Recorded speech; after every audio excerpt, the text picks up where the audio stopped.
Break के बाद एक बार फिर आप सभी का बहुत स्वागत है। नमस्कार, मैं सोनाली और आप देख रहे हैं केकेडी न्यूज।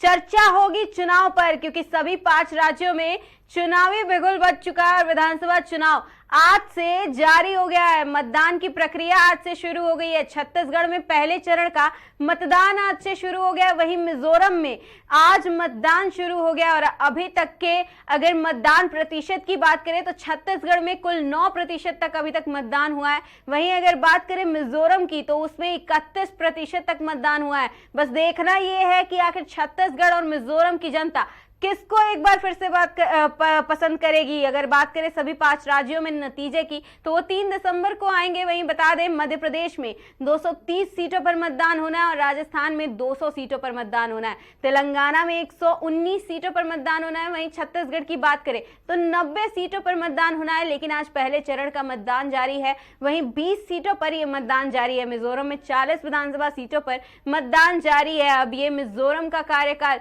दिसंबर 2023 में खत्म होगा, बाकी राज्यों का कार्यकाल जनवरी 2024 में खत्म होगा। इन 5 राज्यों में 679 विधानसभा सीटें हैं। इन राज्यों में 16.14 करोड़ से ज्यादा मतदाता हैं।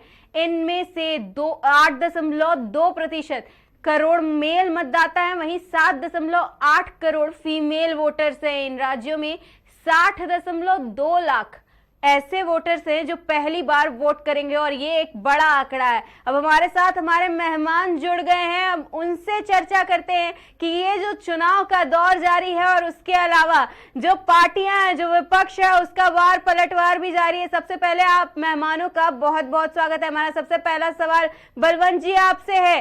कहीं ना कहीं बात करें छत्तीसगढ़ की तो छत्तीसगढ़ में बढ़त देखी जा सकती है, वोट प्रतिशत देखा जा सकता है इस वक्त बढ़ते हुए दिखाई दे रहा है, लेकिन छत्तीसगढ़ कांग्रेस का गढ़ कहा जाता है और उस पर ईडी की तलवार इस वक्त लटकी हुई है। तो क्या इसका एक बड़ा इफेक्ट देखा जा सकता है?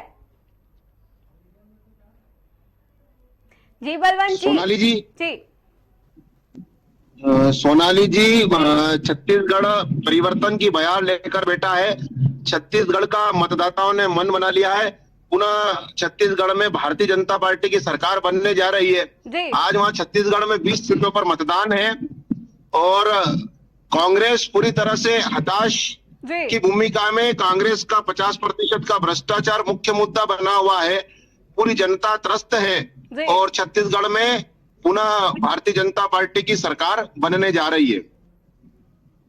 जी, हमारा सवाल एक और है कि अगर बात करें छत्तीसगढ़ की तो छत्तीसगढ़ में हमारा सवाल बाकी के मेहमानों से भी है कि छत्तीसगढ़ में पहले कांग्रेस का गढ़ कहा जाता है, उसके बाद ये ईडी की तलवार जो लटकी है, वहीं कहीं ना कहीं गठबंधन भी बीच में है। तो अगर चुनाव जीत जाती है भारतीय जनता पार्टी तो क्या होगा फिर? जी जी जवाब दीजिए मेराज जी। भारतीय जनता पार्टी की सरकार बनने जा रही है। जी हेलो। जी जी जी हमको आपको छत्तीसगढ़ में भारतीय जनता जी जवाब दीजिए। हाँ, छत्तीसगढ़ में भारतीय जनता पार्टी की सरकार बनने जा रही है। मैं फिर से अपनी बात दोहराता हूँ, छत्तीसगढ़ की जनता भ्रष्ट कांग्रेस की सरकार से त्रस्त होकर माननीय देश के यशस्वी प्रधानमंत्री नरेंद्र मोदी जी के नेतृत्व वाली सरकार से प्रभावित होकर भारतीय जनता पार्टी की राष्ट्रवाद की विचारधारा, सांस्कृतिक राष्ट्रवाद की विचारधारा और आज देश में भ्रष्टाचार पर आपने 2004 से 2013 के बीच में यूपीए की गठबंधन की केंद्र में सरकार देखी है और ए फॉर एप्पल से लगा के जेड फॉर जेबरा तक के जितने भी नाम है, ऐसा कोई भ्रष्टाचार का कारनामा कांग्रेस की यूपीए सरकार ने नहीं छोड़ा था। आज देश का परिवर्तन आप देख सकते हैं कि चाहे इंफ्रास्ट्रक्चर का मामला हो, जन कल्याणकारी योजनाओं का मामला हो या देश 5वीं अर्थव्यवस्था बनने जैसी बन गया है। ऐसी परिस्थिति में छत्तीसगढ़ सहित 5 राज्यों की जनता भारतीय जनता के नेतृत्व पर विश्वास व्यक्त करके 5 राज्यों में पुनः भारतीय जनता पार्टी की सरकार बनाने जा रही है। जहां तक आप छत्तीसगढ़ मैं बता देना चाहता हूं कि छत्तीसगढ़ में भूपेश बघेल जी के कुशासन की सरकार, वहां का और जनमानस ने ये मन बना लिया है कि पुनः भारतीय जनता पार्टी के नेतृत्व की सरकार बनाना है। और मैं ये 20 सीटों पर होने जा रहा है, उसमें से 16 सीटें भारतीय जनता पार्टी जीत रही है। अब अगर बात करते हैं इंडिया गठबंधन की, हमारा सवाल मेराज जी आपसे है, और कांग्रेस की, तो छत्तीसगढ़ में कांग्रेस की पकड़ पहले से मजबूत रही है। अगर 2018 की बात कर ले तो आंकड़ा हमारे पास है, 2018 में जो आदिवासी थे उन्होंने कांग्रेस को कहीं ना कहीं जिताने में बड़ी भूमिका निभाई थी। और इस बार अगर बात कर ले तो इस बार भी क्या ऐसा ही देखा जा सकता है, या फिर भूपेश बघेल के ऊपर ये जो ईडी की कार्रवाई की तलवार लटक रही है उसका कोई ना कोई इफेक्ट पड़ते देखा जा सकता है? जी मेराज जी। जिसने गलत। हेलो जी। हेलो जी, आपकी आवाज आ रही है, जवाब दीजिए। सारे पैनलिस्ट सहित आपको भी सादर नमस्कार जी। और मैडम, जैसा कि आपने ये सवाल किया जी कि ये चुनाव आज जो इलेक्शन हो रहे हैं जी 20 सीटों पे सहित 5 राज्यों के इलेक्शन का, मैडम आपको हम बता दें कि ये चुनाव ये आम चुनाव नहीं है, और ये चुनाव देश का सेमीफाइनल होने जा रहा है। जी, हम भी सेमीफाइनल की ही बात कर रहे हैं, और सेमीफाइनल में अगर जो जीतता है क्या उसको लोकसभा में दावेदारी पूरी हो सकती है?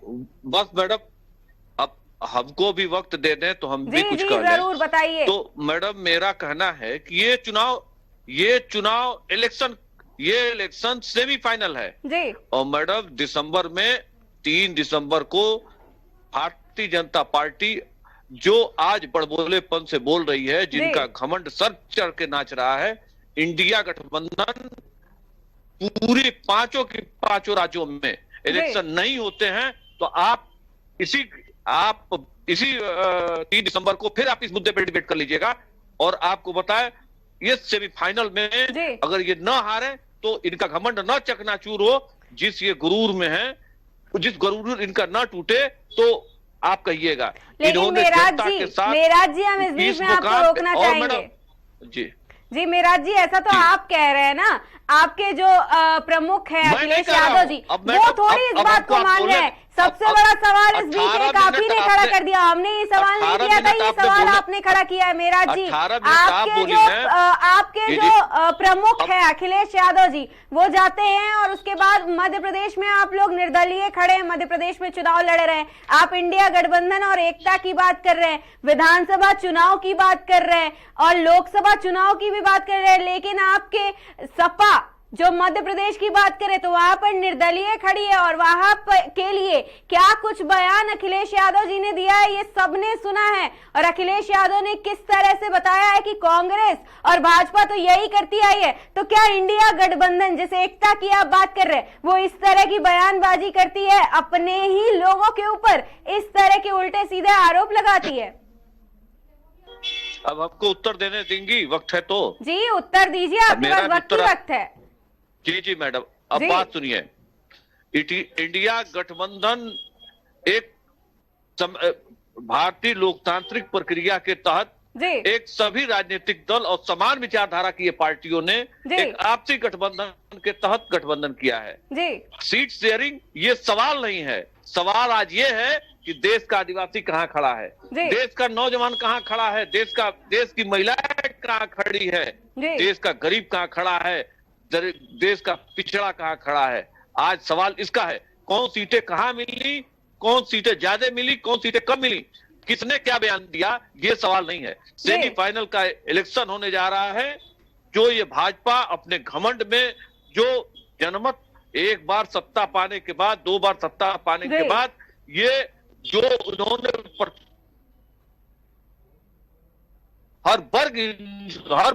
हर वर्ग को इन्होंने जो परेशान किया है, मैम आपको ये बता दें, इलेक्शन जो है 3 तारीख को खत्म होगा।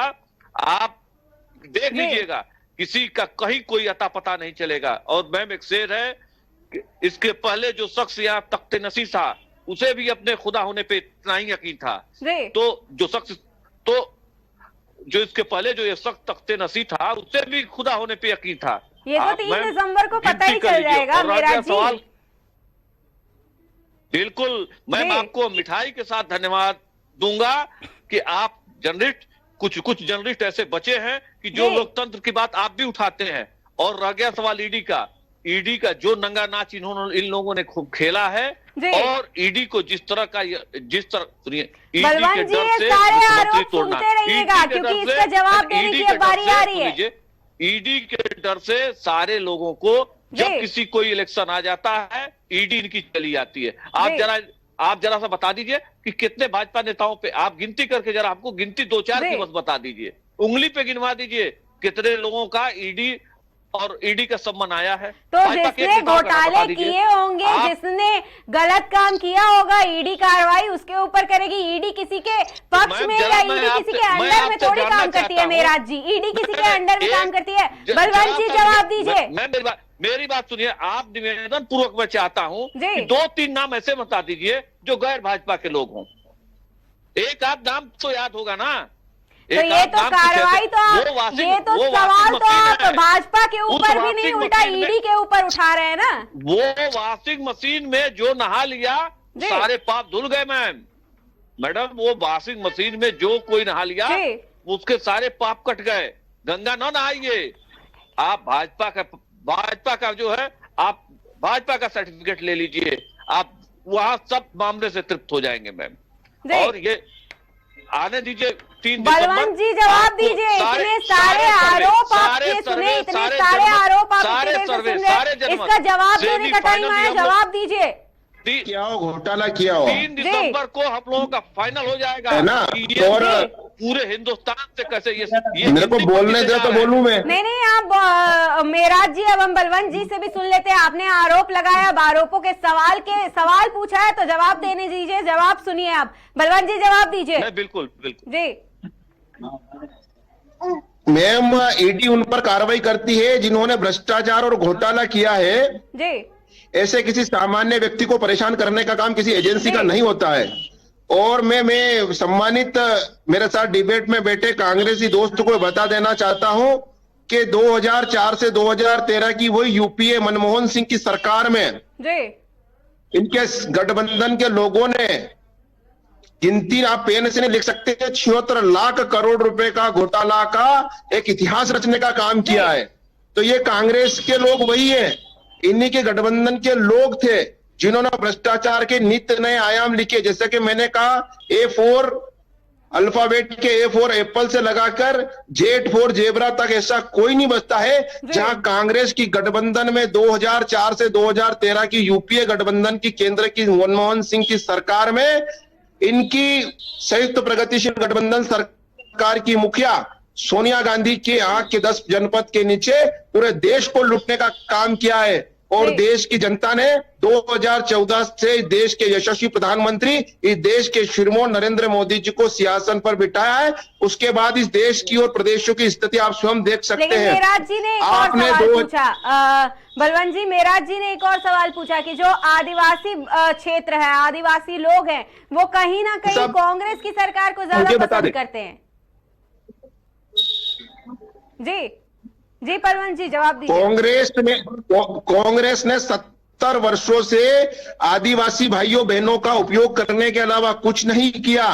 अगर भारतीय जनता पार्टी की केंद्र की सरकार हो या राज्यों की भारतीय जनता पार्टी की सरकारें हो, कांग्रेसी आदिवासी भाइयों को सम्मान देने का, उनके महापुरुषों के नाम पर स्मारक बनाने का, उनके महापुरुषों के नाम पर स्टेशनों के नाम रखने का, उनके महापुरुषों को भारतीय इतिहास में बताने का काम किसी ने किया तो भारतीय जनता पार्टी की सरकारों ने किया है। ये मैं बता देना चाहता हूं मेरे मित्र को कि 70 वर्षों से कांग्रेस की सरकार ने सिर्फ आदिवासी भाई बहनों का वोट बैंक साधने के नाम पर उपयोग किया, इसके अलावा कुछ नहीं किया। इतिहास के पन्ने उठा के देख लीजिए कि आदिवासी भाई बहनों को, चाहे मामा टांटिया हो, टांटिया भील हो, ऐसे कई शहीदों को इस सम्मान की दृष्टि पर पहुंचाने का काम, उनको पूजने का काम किसी ने किया है तो भारतीय जनता पार्टी के नेतृत्व की केंद्र की नरेंद्र मोदी की सरकार ने और राज्यों में भारतीय जनता पार्टी की सरकार ने कहा है। ये मैं अपनी तरफ से नहीं बताते हैं, आप मैडम एंकर हैं और आपके न्यूज चैनल है, आप इस सार्वजनिक जीवन में जीते हैं,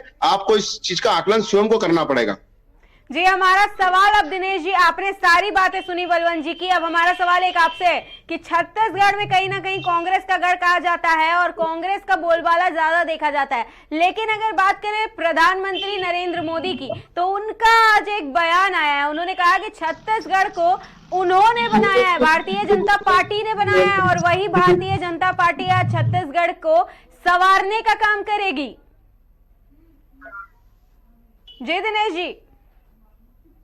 उपस्थित हमारे सभी एंकरों को सर्वप्रथम हमारा नमस्कार। जी नमस्कार। हमारे मित्र भारतीय जनता पार्टी के काफी देर से अपनी बात कह रहे थे जी, और मैं सुन रहा था।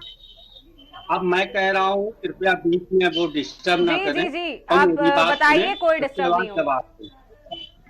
आदरणीय सोनिया गांधी जी को भ्रष्टाचारी बता रहे थे जी। आज इतने भ्रष्टाचारी भारतीय जनता पार्टी के, जो भारतीय जनता पार्टी में जाने के बाद वॉशिंग मशीन में पड़ने के बाद धुल करके बिल्कुल साफ सुथरे हो गए जी। बात करते हैं मनमोहन सरकार की। मनमोहन सरकार और यूपीए सरकार ने चाहे आदर्श घोटाला हो, चाहे कई मोदी का घोटाला हो, चाहे आपका जितने घोटाले थे उसमें आदरणीय सोनिया गांधी ने तुरंत कार्रवाई करते हुए एफआईआर की और बाद में न्यायालय ने जो निर्णय लिया वो एक अलग बात जी।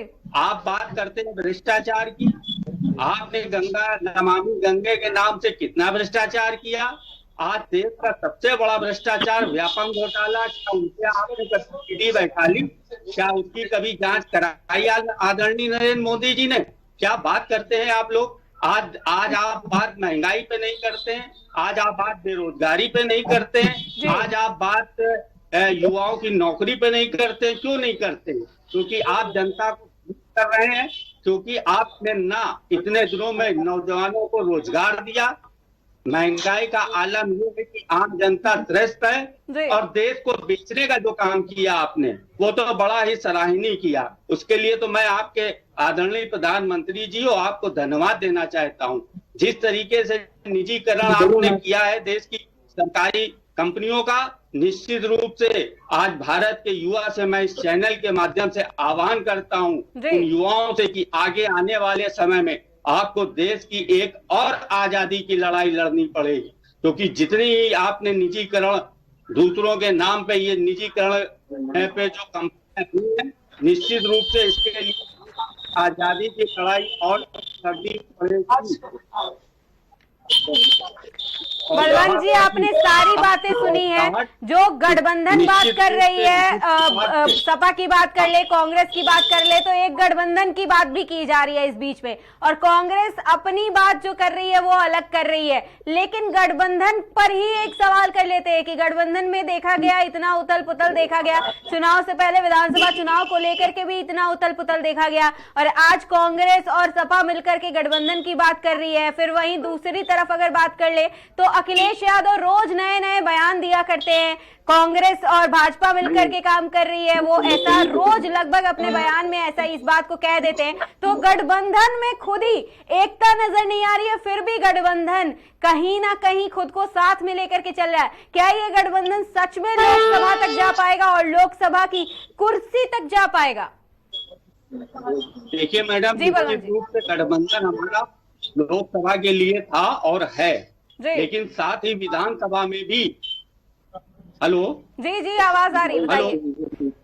हमारा जो गठबंधन लोकसभा के चुनाव के लिए था और उस पर हमारा गठबंधन निरंतर रूप से कार्य करेगा। इन 5 विधानसभा चुनाव के बाद सबसे ज्यादा परेशानी, लेकिन सवाल ये है ना सवाल ये है ना कि गठबंधन अगर है और एकता की बात आप लोग कर रहे हैं, रोज लगभग नेशनल टेलीविजन पे आप लोग एकता की बात करते हैं, रोज नए नए बयान देते हैं, गठबंधन की बात करते हैं, उसके बाद भी आप लोग एक दूसरे पर ही इस तरह के बयानबाजी करते हैं और हमलावर होते रहते हैं।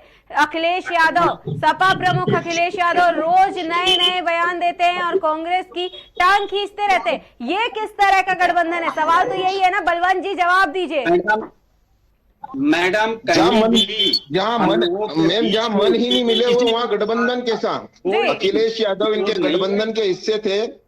अखिलेश यादव जी ने कहा मध्य प्रदेश में सीट शेयरिंग को लेकर कि उनके नेताओं को मध्य प्रदेश के 2 नेता कमलनाथ और दिग्विजय सिंह से मिलने के लिए सपा नेता जाते हैं।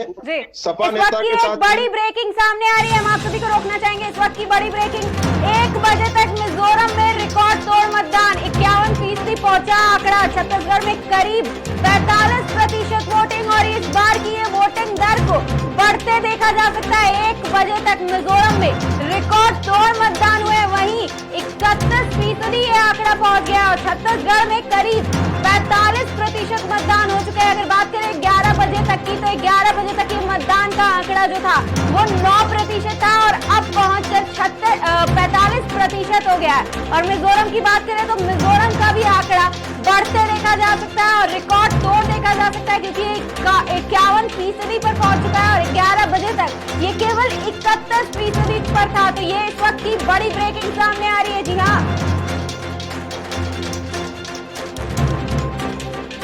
छत्तीसगढ़ में करीब 45% तक वोटिंग पड़ा है। हम वापस लौट आते हैं अपने डिस्कशन पर, अपने पैनल पर।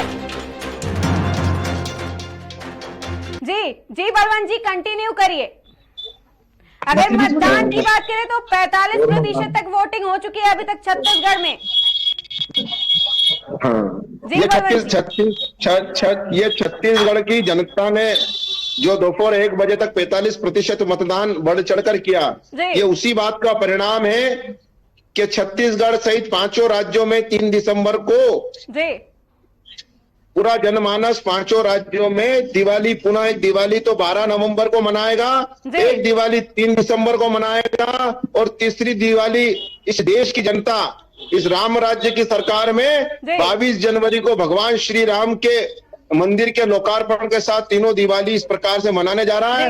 जिस प्रकार की वोटिंग आपने छत्तीसगढ़ और मिजोरम की बताई, मैं आपको बता देना चाहता हूं कि नरेंद्र मोदी जी के नेतृत्व वाली सरकार भारतीय जनता पार्टी पर विश्वास व्यक्त करके ऐतिहासिक मतदान कर पूरा छत्तीसगढ़ में इस बार पूर्ण बहुमत के साथ में पुनः भारतीय जनता पार्टी की सरकार बनने जा रही है।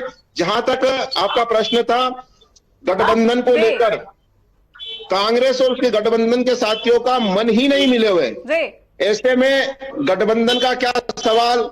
समाजवादी पार्टी के राष्ट्रीय अध्यक्ष स्वयं अखिलेश यादव जी का यह कहना है कि जिस प्रकार से कमलनाथ जी और दिग्विजय सिंह जी ने उनके नेताओं को मिलने के लिए समय दिया, रात भर 1-1 सीटों पर डिस्कशन हुआ और 6 सीटों देने की बात करी, वहीं उन्होंने उनके साथ धोखा करके 1 सीट भी नहीं दी। ऐसे कांग्रेस पर भरोसा कौन करेगा? उनका साथी, उनका पार्टनर गठबंधन पार्टिसिपेंट पार्टनर की भूमिका में थे, उनके साथ ही धोखा कर लिया। तो आम जनता के साथ तो 70 वर्षों से कांग्रेस की सरकारें धोखा करते ही आ रही है। देश के प्रधानमंत्री जी के नेतृत्व ने कोविड काल से 80 करोड़ जनता को 5 किलो अन्न देने का काम किया है। 5 लाख रुपए का आयुष्मान कार्ड स्वास्थ्य सुविधाओं के लिए दिया है कि गरीब व्यक्ति भी अपना इलाज अच्छे से अच्छे अस्पताल में 5 लाख रुपए तक निःशुल्क करा सकता है। ये नरेंद्र मोदी जी की सरकार है। आज इंफ्रास्ट्रक्चर में आप दिल्ली मुंबई एक्सप्रेस वे देख लिए किस प्रकार नितिन गडकरी जी ने देश की तकदीर और तस्वीर बदल के रख दी। आप विश्व के अंदर 5वीं अर्थव्यवस्था बनाने का काम किसी ने किया तो नरेंद्र मोदी जी की सरकार ने किया है। आप धारा 370 को जम्मू कश्मीर से हटाने का बिना एक व्यक्ति मरे अगर इतना बड़ा काम किसी ने किया, एक ध्वज एक निशान एक प्रधान की बात करने वाली भारतीय जनता पार्टी जो कहती है वो करती है और जम्मू कश्मीर में तिरंगा लहराने का काम किसी ने किया तो नरेंद्र मोदी जी की सरकार ने किया है।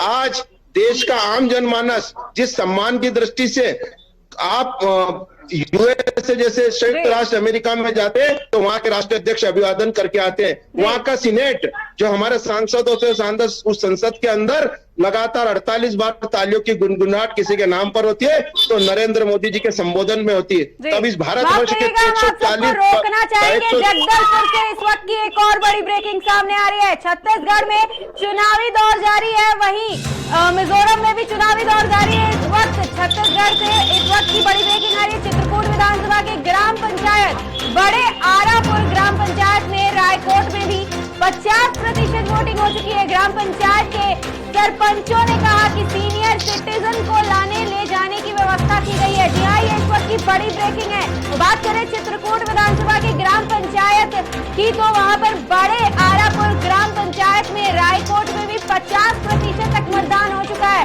और ये मतदान प्रतिशत दिन के साथ बढ़ते ही जा रहा है। ग्राम पंचायत के सरपंचों ने कहा कि सीनियर सिटीजन को लाने ले जाने की व्यवस्था भी की गई है। जैसा कि आप स्क्रीन पर देख सकते हैं कि मतदान की प्रक्रिया जारी है और वहीं सीनियर सिटीजन के लिए अलग से इंतजाम किए गए हैं। जी हाँ, ये चित्रकूट से इस वक्त की बड़ी ब्रेकिंग सामने आ रही है।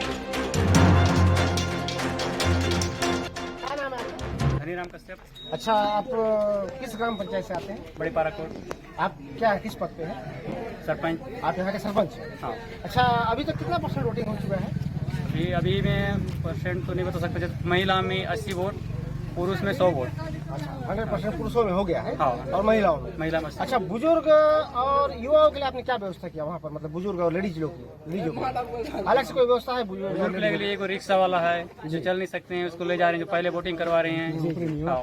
और नया वोटर्स इसमें कितने नौजवान जो वोटर्स है लमसम कितना होंगे आपके? नौजवान की पहली वोटिंग। हाँ, पहली वोटिंग, नौजवान वोटिंग यानी पहली वोटिंग जो है। पहली वोटिंग में तो अभी एक जन का वोटिंग चल रह गया है जी। नहीं, पूरे पंचायत में कितने जन होंगे लमसम? अनुमाने तो ये 10 से 15% है। हाँ। अच्छा, जिनका आपने नाम जुड़वाया है। हाँ, ठीक। और जो कोई शादी होकर भी आ गए हैं उनका भी वोटिंग चल रहा है। मतलब 100% वोटिंग है, मतलब कोई हाँ, छूटने नहीं पा रहा है, ऐसा आपका व्यवस्था करके रखना? ना तो छूट तो नहीं पाएंगे, जो भीड़ देख रहे हो अभी इस हिसाब से पता चल रहा है कि सभी अच्छा, बुजुर्गों को लाने ले जाने का व्यवस्था क्या किया आपने? बुजुर्ग लोग को लाने ले जाने का वो साइकिल पंचायत के माध्यम से क्या? Tricycle. जी, ट्राई साइकिल है। जैसे जा रहे हैं जो बुजुर्ग है ना उनको पहले कर रहे हैं जी, बाकी जो युवा लोग हैं उन लोगों को लाइन में खड़े कर रहे हैं जी। अब बुजुर्ग कितना % हो चुका है वोटिंग? बुजुर्ग का 10 और लाने ले जाने के लिए बुजुर्ग के लिए आपने कुछ व्यवस्था किया है? मोटरसाइकिल से बुजुर्ग लाने जाने कर रहे हैं। मतलब सारे मतदाता आके वोट दे रहे हैं, जागरूक है मतदाता। अच्छा, ये कौन सी विधानसभा जाता है? अभी 5 बजे तक क्या लगता है आपको 100% वोटिंग हो जाएगी?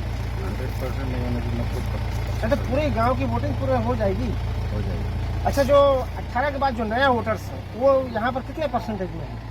नए वोटर्स जिसका नाम आपने नया जुड़वाया इसी वर्ष 20% में है नए वोटर्स। और बुजुर्ग कितने वोटर्स कितने % में है? अच्छा, आपका जो पंचायत है इस पंचायत में आपने क्या 100% वोटिंग करवाया है आज? हाँ, वोटिंग करवाया। अच्छा, आपका नाम क्या है? आप नाम बताएंगे? अमृत सिंह कश्यप। कहाँ के रहने वाला? कौन सा ग्राम पंचायत? ग्राम पंचायत टोकापाल। अच्छा, ग्राम पंचायत टोकापाल के हैं। अच्छा, नए युवाओं को नाम जोड़ के नए युवाओं को आपने प्रोत्साहन किया वोटिंग करने? हाँ जी, हाँ आपने किया। यहाँ पर बुजुर्ग महिलाओं को आपने बोला कि वोटिंग करना जरूरी है? मतलब 100% वोटिंग आपके यहाँ हो गया? आप ये आपका पहला बार है? अच्छा, आपने पहला बार डाला? पहला बार आ रहा। तो मतदान करने के बाद आप उम्मीद क्या करते हैं सरकार से? कोई भी सरकार आएगी तो आप क्या उम्मीद करते हैं? आप क्या सोच के मतदान दिए? आप क्या सोच के मतदान दिए? वही सरकार हमारा काम बना है। अच्छा, क्या मतलब क्या विकास चाहते हैं आप लोग? अपना काम बने, अपना रोजगार आए, जो भी सरकार आए अपना। अच्छा, जो भी सरकार है उससे आप उम्मीद करते हैं रोजगार बने? हाँ, रोजगार बने अपना। और गाँव का विकास के विषय में कुछ नहीं कहना चाहिए? गाँव का विकास भी होना चाहिए। और बुजुर्ग इसमें कितने बुजुर्ग लोग आके डाले हैं? 60 के जो पार है? अभी तो डाले हैं सर, अभी लेके आ रहे भी है और डलवा रहे भी है। जी। और पिंक मतदान में कितने भीड़ थी? पिंक मतदान वो तो अभी अंदर गए नहीं है पर यही पास मतलब 100% मत हो गया? हाँ, हो गया। कोई बच्चे तो नहीं है गाँव में? नहीं, अभी बच्चे उनको लेके आ रहे हैं फिर लेके छोड़िए। क्या नाम है आपका? हनीराम कश्यप।